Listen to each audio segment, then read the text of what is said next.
on Long Island are warning of potential measles exposure after a case was confirmed in a child who was too young to be vaccinated. They say the baby was brought to Cohen's Children's Hospital at the beginning of the month. The potential exposure happened at the pediatric ER between March 3rd and 4th and on the Medicine 3 unit between March 3rd and 6th. They say the baby did not attend daycare while infectious. Those that are pregnant, those that maybe have certain immunocompromised conditions, or in this case, those that are less than a year of age, cannot get the vaccine. So if they're exposed to a potential case, it can be a very large problem. The Suffolk County Health Department says that it's working with the hospital to identify anyone who had contact with the baby, and so far they've found 12 potential exposures. Governor Hochul says the MTA's commuter rail lines are off to a good start this year. She says Metro North and LIRR both have great track records when it comes to on-time performance and ridership. Hochul says Metro North had 100% on-time performance across all three of its train lines last Sunday. That's the 21st time that's happened since 2023. Long Island Railroad trains have been on time almost 97% of the time since the start of the new year. Well, a park in Westchester County reopened today after traces of bird flu were found in dead geese last month. Officials say town employees complied with state protocols, decontaminating all surfaces in the park that are frequently touched by visitors. The warmer weather should also help reduce the risk. The Department of Environmental Conservation says it helps to naturally deactivate the bird flu virus. Well, affording a home is only getting harder, especially in big cities like New York. According to a new report from LendingTree, renting is now cheaper than owning a home with a mortgage in the largest cities across the U.S., and the gap is widening across the country. In San Francisco, the average mortgage costs about $1,400 more than the median rent. In New York, the difference is about $1,300. The gap was much smaller in cities like Phoenix and Orlando. The Inglewood on the Palisades Charter School opened their new food pantry today. They held a special ribbon-cutting ceremony to mark the occasion this morning. The pantry will provide food for more than 300 students with the help of a $10,000 gift card donation from Stop and Shop. This is a Title I school, meaning a large percentage of students come from low-income households. If students are hungry, it's very difficult for them to concentrate, to focus in class, because what they're really focusing on and thinking about is, what am I going to eat? What am I going to eat? When am I going to have food? This is one of 15 school food pantries in New Jersey that's supported by Stop and Shop. Well, college basketball taking center stage at MSG this week. The Big East tournament officially kicked off today. That's right. And this year, New York City's home team, the St. John's Red Storm, favored to win. Fox 5's Kendall Green has a preview from MSG. The Big East buzz is heating up MSG as fans get in line for gear at the sold-out tournament tipping off Wednesday. Very excited. Hopefully Providence goes far. I came down with my son. We have tickets to all the sessions, so took him out of school a little bit early to just enjoy the environment. Fans can't help but recognize the hype behind St. John's. Back in the lights this year as a force. St. John's is obviously very good, but anything can happen in the Big East, of course. The Johnnies enter the tournament as the outright regular season champs of the Big East for the first time in 40 years. And the conference named R.J. Lewis Jr. as this year's Big East Player of the Year. He's the first player from St. John's to claim the title since 1985. It's a great honor, a very big blessing, just knowing where I come from, and, I got to give all the glory to God. Lewis averaged 18 points a game on the season, but more than 24 points a game in the last 3 matchups. The Big East also named Hall of Fame head coach Rick Pitino Coach of the Year. It's been an awesome regular season, capped off by such a nice award, especially with the Big East. Pitino has the most wins of any active coach in college basketball, with 881 victories under his belt, and the first head coach to lead 5 different schools to regular season conference crowns. But he says the award is a nod to his players and previous coaching legends within the conference. Big East has had the greatest coaches in the history of college basketball. So it's a special award today for me to be amongst some of those greats. Although the Big East tournament tips off today and fans are already filing in, most New York eyes are already fixed on the Johnnies heading into the tournament with some steam this year. That's the latest here at MSG. Kendall Green, Fox 5 News. So Very exciting. Wow, yep. Amazing. Well, a nonprofit is changing the meaning of physical therapy. All right, their goal is to halt the progression of Parkinson's disease with ping pong. We're going to take you to the Table Tennis Club. And if life feels like it's on fast forward, the COVID blur could be to blame. A doctor explains why 5 years ago feels like just yesterday. Brought to you by McDonald's. Get daily deals in the McDonald's app. For those suffering from a bad case of the winter blues, there is reason to celebrate. New York City saw its first 7 p.m. sunset of the year. Spring officially begins in just over a week on March 20th. Hope is on the horizon, Yeah, I Steve. know. There's lots of reasons to be optimistic. It's good. It's been a long, hard winter, Nick, and we are ready to wish it adieu. We certainly are. Adieu, adieu, my friend. So when March 20th arrives, spring will arrive officially at 5:01 in the morning. So that's some good news. And here's some other good news. We're picking up about 2 to 3 minutes of daylight per day. So maybe that'll make you feel a little bit better, too. Now, for the bad news, a lot of clouds out there tonight, and the clouds are going to stick around tomorrow. So while we'll have more daylight, you're not going to see much of the sun tomorrow because the cloud coverage you see is pretty extensive in the city on north and westward. And that still is going to be the case again as we look at the sort of the bigger picture. The clouds are going to hang tough for a couple of reasons. A little front boundaries off to the south, but this high pressure kind of sitting off to the north, going to push in this sort of northeasterly wind.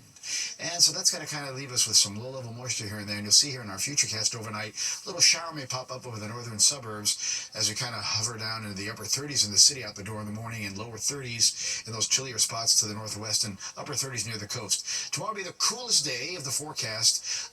This model is a little more optimistic. I think it's more about 46 for the city for the high tomorrow.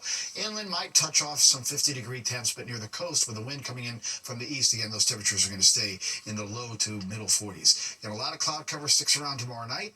We cool it back down again, 30s to about 40, and the clouds will stick around into Friday morning. Then they should break as we get into the afternoon, and that's going to allow temperatures to sort of pop back up into the 50s, low to 50s for a little while anyway. And again, the average high is right about 49 now for this time of the year. So we'll get a little bit above average on that, and then we do pop back into the 60s as we head on into the weekend. All right, tonight, again, just a fair amount of clouds are going to stick around. Again, we're going to throw in that risk of a rain or snow shower north of the city. Don't look for too much out of that. The 37 in town, lower 30s to the north and west. And tomorrow, again, the clouds went out through the day. We'll call it cool because temperatures will kind of rise into the low 40s, low to mid 40s by lunchtime and just kind of stay there as we head on into the afternoon. But again, things will start warming up after that, and we do look to see some rain. Hopefully that'll help the wildfire situation. That's not going to arrive until about Sunday. Stephen, a touch. Gotcha. Nick, thank you. Civil rights icon Hazel Dukes has been laid to rest today. That's right. A look at how some of the biggest names in New York are honoring her life and legacy. And does it feel like you're in a time warp? Well, you're not alone. A doctor explains why the pandemic shutdown makes us feel this way.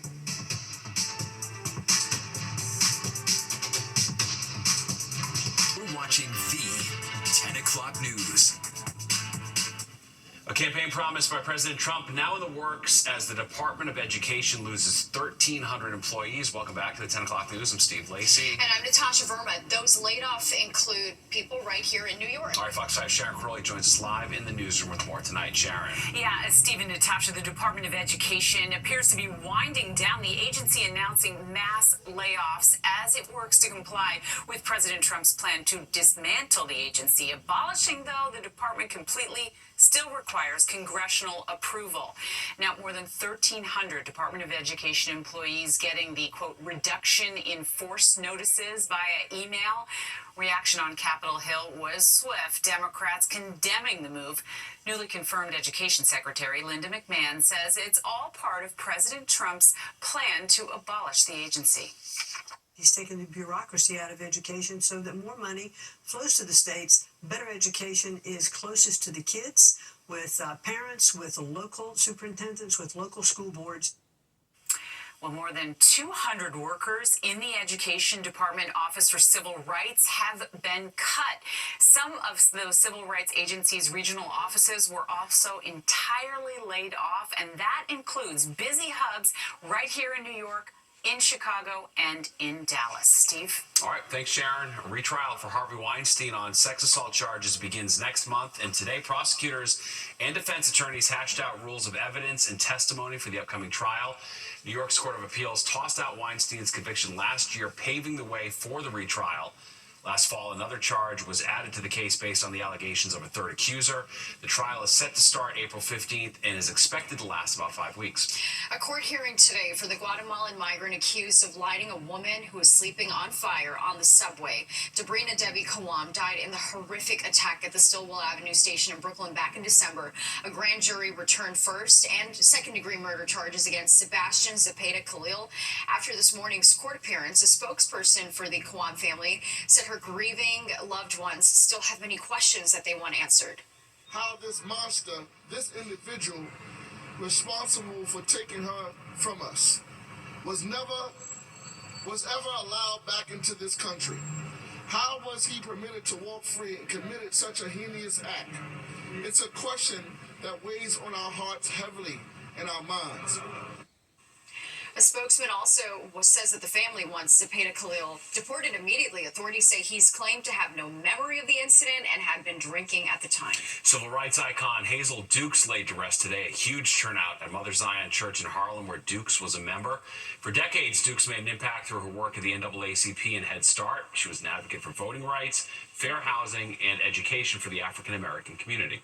I thought about how there was never a time in my life that she was not there, and she would support us no matter what. She had so much love and compassion. She was always there for me during some challenging times as well. That's what she was known for, Hillary. She didn't give up on her friends. When she embraced you, she was there, even when others are attacking. She was someone who you could count on as a friend, not just in the good times, but the not so good times. Hazel Dukes died March 1st at the age of 92. Well, one day it's March 2020, the next it's March 2025. It feels like life has been on fast forward all because of the pandemic. That's right. It seems like most feel that way. Fox 5's Teresa Priolo spoke with a doctor about the phenomenon. Society measures time in hours, minutes, and seconds. But our perception of it, that's a totally different issue. And nowhere was that more evident than during the early days of the COVID lockdown. Now already 5 years ago. Can you believe it's been 5 years? No, it feels like yesterday. Do you remember the early days of the pandemic, the orders to shelter in place, the tracking of COVID case numbers, daily briefings from Governors Cuomo and Murphy, the masks, the Zoom calls, the contactless delivery, the nightly 7 p.m. cheering for first responders, saving our cities? That was our alternate reality and new normal. It does feel like simultaneously a lifetime ago in some ways, but also a lot of it is still with us. Those 3 or 4 months when we were really just locked down in our homes, time flew. Those early days stretched for months, and somehow we've reached half a decade later. Time blurred, skipped, and warped. Our perspectives shifted and became distorted. The memories tied to milestones like graduation, changes in jobs, and lockdown birthdays. For me, it really showed my resiliency. I think it was probably a full year and change until we finally hit the corner and the city was opened back up. It's hard to think back on those times for sure. But like I kind of forgot about it, honestly. At this point, yeah, I don't even think about it anymore. Some might say that alone is a trauma response. Min Chung is a therapist at Talkspace. It's no longer there. It's in our past. I don't want to think about it, so it's just not part of my memory. For other people, it is where it's still there. While the period has gone, it's still very much where they missed out on so much that they feel like they missed out on experiences. Teresa Priolo, Fox 5 News. I know, sometimes it feels like yesterday, sometimes it feels like a million years ago. It's like all a blur, Yeah. time warp, all of it. Yeah, for sure. We're all feeling the same thing, that's Yeah. for sure. Well, first responders are lacing up their gloves for a special kind of fight. All right, it's for the Battle of the Badges. We're there for the weigh-in ahead of this Friday's charity boxing match at the Garden. And the music landscape is evolving. This week on Street Soldiers, Lisa Evers is taking a look at what this means for artists and fans. Well, a global movement's underway that advocates for people with Parkinson's diagnoses. The neurodegenerative disorder, of course, can cause tremors and slow down movement. And to help cope and slow down progression, people are picking up a new sport, ping pong. Fox 8's Kendall Green takes us to one of the club's meetings. Nanad Bach has played some incredible gigs in his lifetime, including Woodstock, which he'll never forget. This is the first time actually that I thought I'm levitating after the performance, like just a couple of inches above the ground. But 2010 brought an unpredicted pivot for playing his guitar.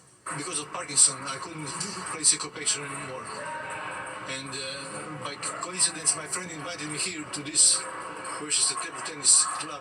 There, he played ping pong that day, then the next day, and felt 50% better. He tried the following week, and he kept improving, so he kept at it. 4 months later, I could play syncopation.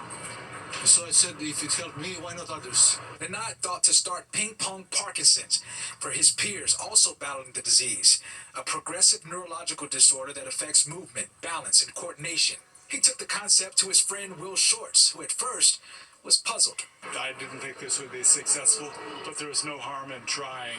8 years, 25 countries, and 300 chapters later, Ping Pong Parkinson's is helping those with Parkinson's around the globe. Participants say it helps them with their hand and eye coordination, mobility, and social interactions. It just gives them the ability to play, and afterwards they're all peppy and they look great. Sally Eckelman's watched Parkinson take its toll on her husband, Joe. He has a great sense of humor, and we've spent our 41 years of married life joking with each other all the time. And I was starting to notice that he would say a joke, but he wasn't like smiling. And thankfully, she's watched him get his smile back. It helps him. And how much does that help you? That helps me because I like to see him happy. Now, the idea makes even more sense to Shorts, who, after a stroke a year ago, is finding his strength too. So what we started here in Westchester is now a worldwide movement for Parkinson's patients. Now, the organization certainly doesn't turn away anyone who wants to play ping pong, and they don't turn away donations either. So if you're watching this and you want to help out with research, you can visit pingpongparkinson.org. We didn't conquer Parkinson, but we conquered the fear of Parkinson. We don't have fear anymore. Kendall Green, Fox 5 News. That's fantastic. Yeah, no, for sure. Yeah, it makes sense when you see it. All right, let's go, Nick, now for a look at the weather. It was just a Marchy kind of day today. Marchy kind of day. March kind of day, late March kind of day, because we were still above average, even though it was cooler than yesterday, as you'll see. And we have some clouds out there now, but a pretty decent evening in the city. The breeze, not too bad. We did manage 55 for today. That's 10 degrees cooler than yesterday, though, but still above the average, high of 48. Our low 43 this morning. We're going down in the upper 30s to about 40 in the city tomorrow morning, though. 71 and 8 mark the records. They're just 2 years apart, but both back in the late 1800s. 7:12 sunrise.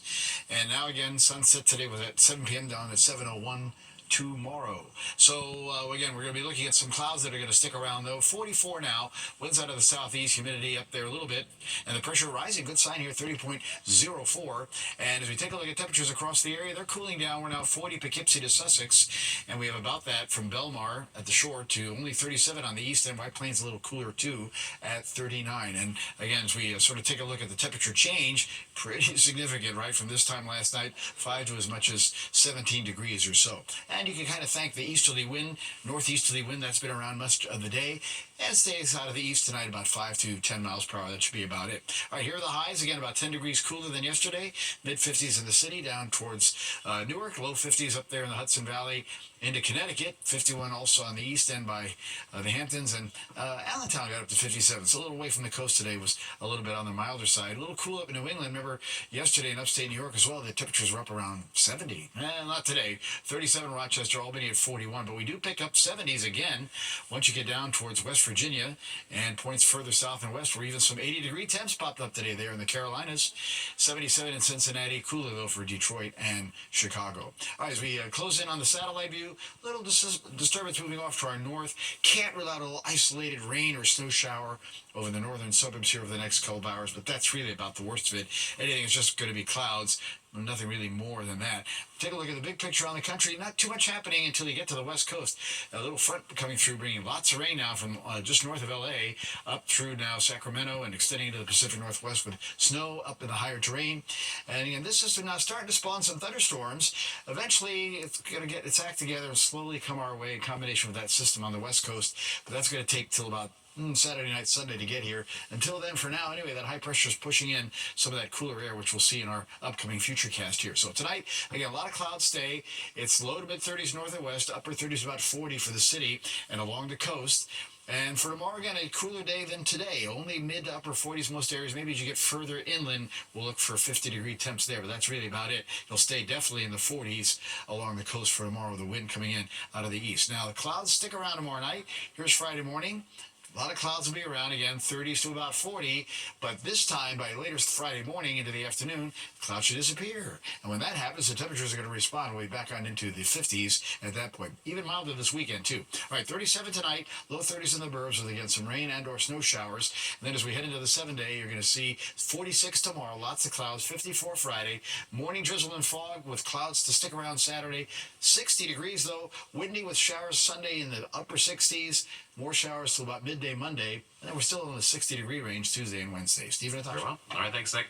Well, the FDNY Bravest boxing team is set to face off against police and firefighters. That's right. The group weighed in today for the Battle of the Badges, how every punch thrown will help support the Tunnel to Towers Foundation. Brought to you by Morgan & Morgan. All law firms are not the same. There's only one Morgan & Morgan. Well, fans of Meow Wolf have something to look forward to. The immersive art experience is coming to New York. No official date's been set, but it's already been to Houston, Denver, Dallas, and Vegas. Meow Wolf got its start in New Mexico back in 2008 and has helped redefine how people engage with art and storytelling. When it eventually makes its way here, it will be based at the Seaport, and organizers hope to work with local NYC artists to bring Meow Wolf to life.